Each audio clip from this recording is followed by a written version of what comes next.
Hey everybody, what's up? Welcome back to LEGO Space. Today we're showing off the finished product of the Technic Bugatti and all the wonderful mods that went into it. You guys got to see a lot of that in the previous videos as I was building it. Did my best to try to show you guys uh, in the early stages what I was changing before it was all put together and everything was hidden, because now it's really hard to show you some of that stuff. Um, but we can just do a nice overview of the car now that it's complete. I'm really happy to have it complete. Kind of forgot how tedious and time consuming some of the bodywork was, but really happy with the outcome. The car itself just looks fantastic. Um, I think it looks better now than it did when I originally built it, especially with blacking out the frame as much as possible, darkening some things like that up. Um, and yeah, it's really nice. The car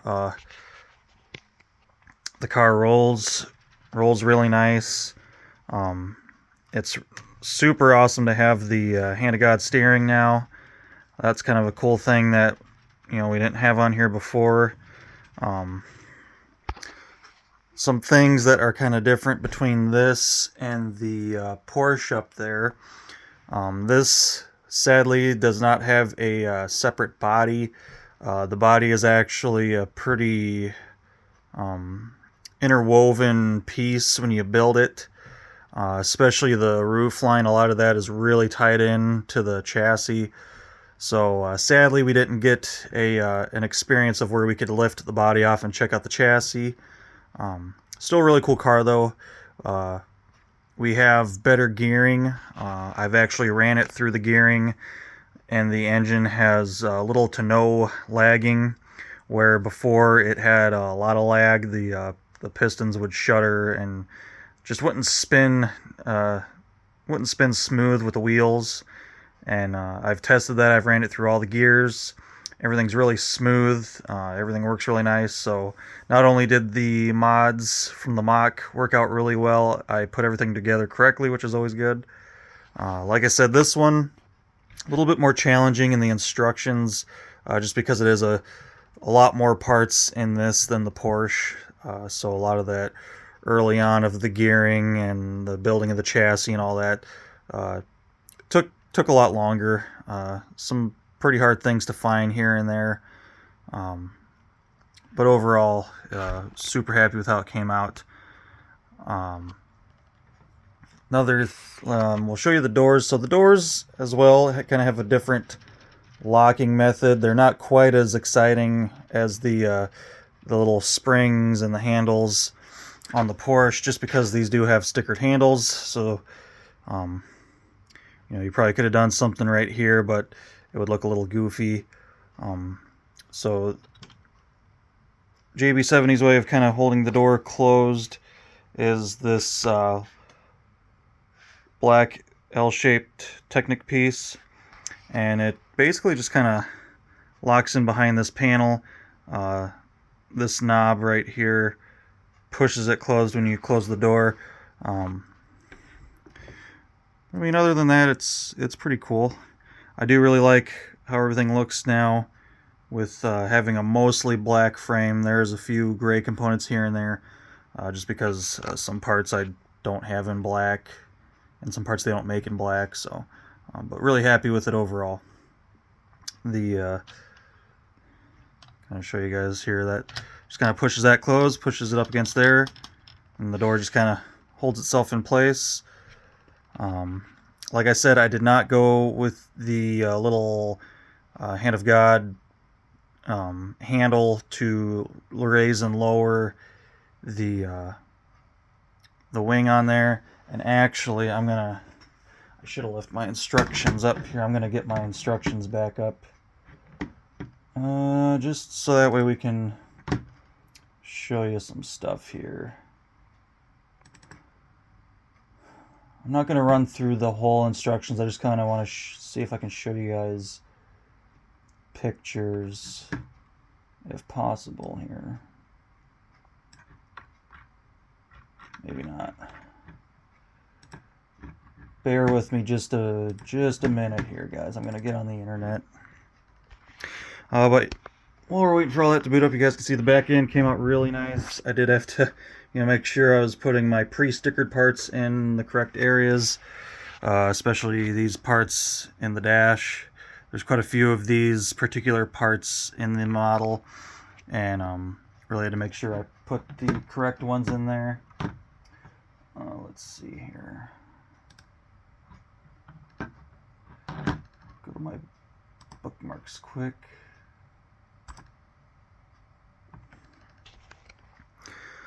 Kind of forgot how big this car is and how heavy it is. It's a very solid build. There's a lot of parts and pieces into this compared to the Porsche. Let's see here. Just give me 1 second, guys.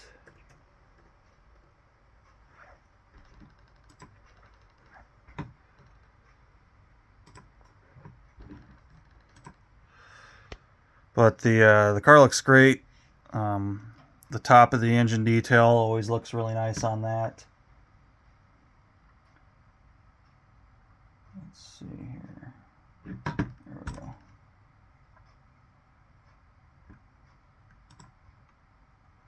Alright, so one of the changes that I decided to make was the gear selector.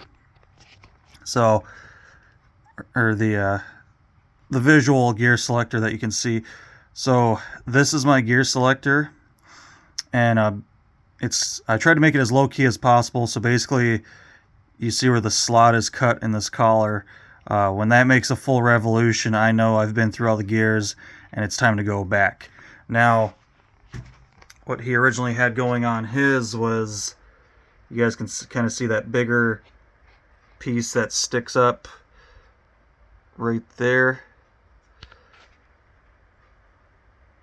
And visually, it didn't look very good to me. I didn't think that looked very good with the car.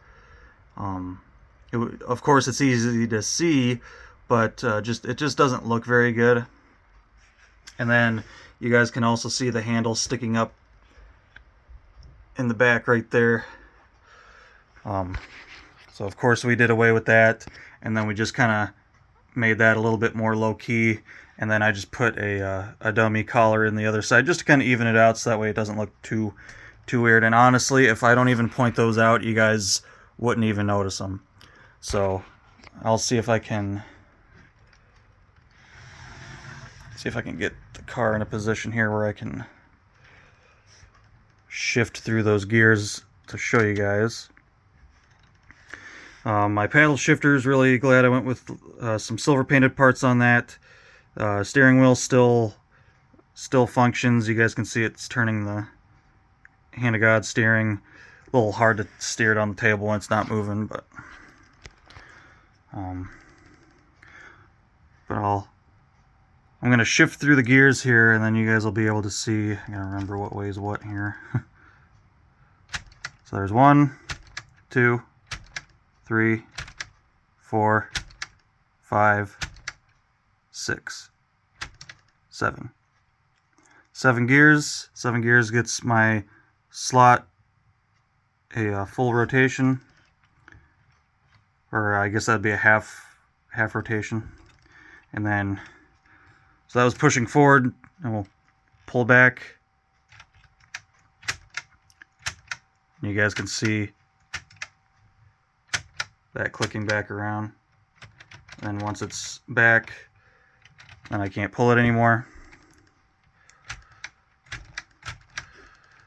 And the gears shift really nice. No issues there.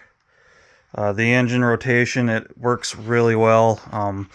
First gear, when it's in gear, the pistons are really moving pretty quick, and then by the time you're in your 7th gear there, they go pretty slow with the same speed. With keeping the same speed on the back wheels, it works out pretty good. But yeah, just kind of give you guys a view of the inside of the car there. Some nice Technic features, and then some nice recoloring. And then, see if I can get it back around here a little bit. I'll guess show you guys the back end a little bit better. It looks really nice. A lot more darker colored pieces on there. And then, now like I said before, I did keep the feature on this side that you can get to through the fender for bringing the spoiler up and down. And I still have the key that you build. So I can get my light in there where I can see where to put that. You guys can kind of see where that goes. And it still has full tilt function. You guys can see I blacked out all that, so that looks really nice and clean now. Folds up, folds down, tilts, works really nice, as it should. So we still have the kind of the original, or basically the original design of how the spoiler worked with the original kit, just not the little handle there. And I think it came out really good. The car rolls a lot nicer now that it has a center diff.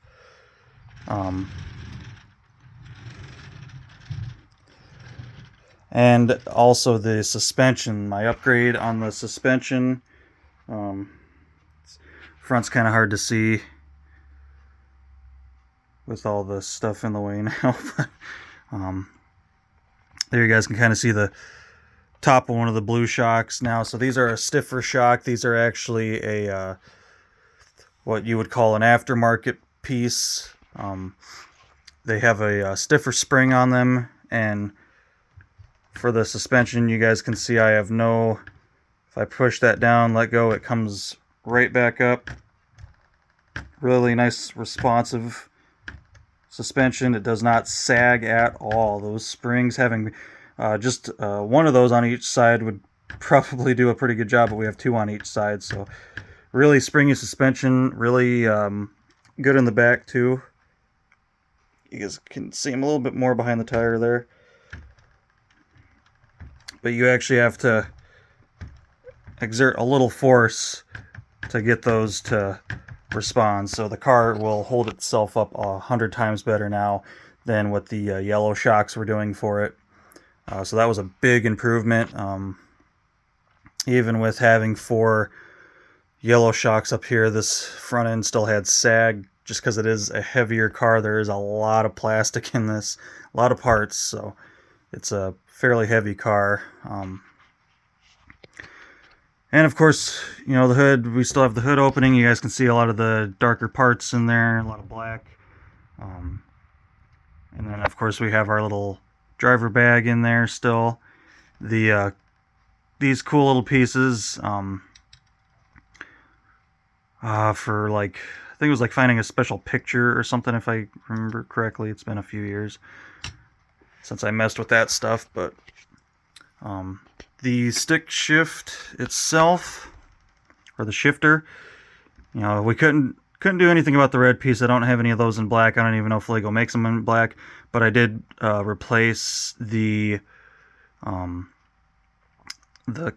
pegged collar that kind of sits down in there. That kind of looked a little silly, so I went with just a nice black ball. Basically the same thing I did on the Porsche. And I tested my forward, going through the gears, reverse, everything works really good. So I know when I put everything together, all my gearing was set right, everything's working good. So I was pretty happy about that. But yeah, guys, super excited to have this rebuilt again. I don't remember it being such a challenge to take it apart. But it sure seemed like a challenge getting it back together. So it took longer just because of all the time looking at the instructions, making sure I was putting stuff together correctly, picking out black parts to replace the gray parts, the mods that I was doing, some of the changes that I was doing to some of those mods. So I had a lot going on with this particular car. but I think it looks better than it did the first time I built it, and it definitely performs better than the first time.